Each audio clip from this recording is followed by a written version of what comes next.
Hi everyone, it's Mike with Crane Realty. I've been getting a number of buyers asking lately about the appraisal process and what exactly the appraiser is going to be doing, and what will this actually have as far as its impact on the home purchasing part of the process.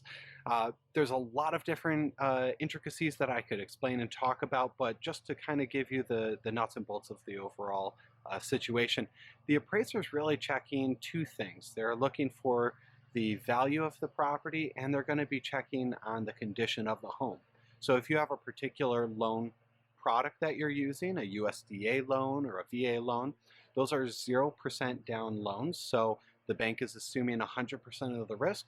They're going to want to see that the condition of that property is higher than maybe a conventional loan that would have, let's say, 5, 10, or 20% down, assuming 80% of the risk.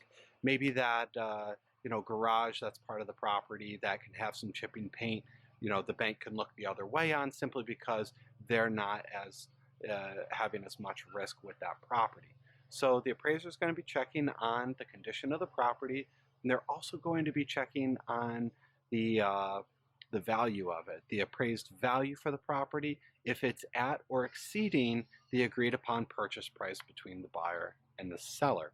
So what happens if the property doesn't appraise out, either in condition or in value?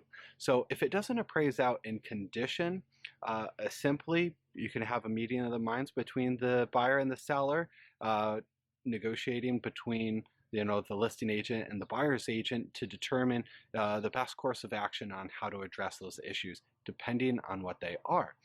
And if it's as simple as getting a contractor out, scraping down that garage, for example, painting it, and maybe that comes at the expense of the seller or the buyer or a mix of both, they can navigate and work their way through that.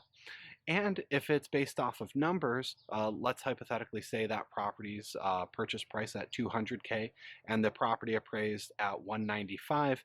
Well, that appraisal gap of 5,000, the buyer and the seller can negotiate and try to determine, do you want to put the house back on the market, seller? Or are you really wanting to go through that?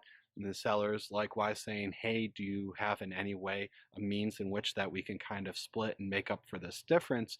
And essentially, when that appraisal happens, if there is any of those differences, then it's an opportunity for the buyer and the seller to renegotiate and try to move forward as best as possible. So hopefully this was helpful for you.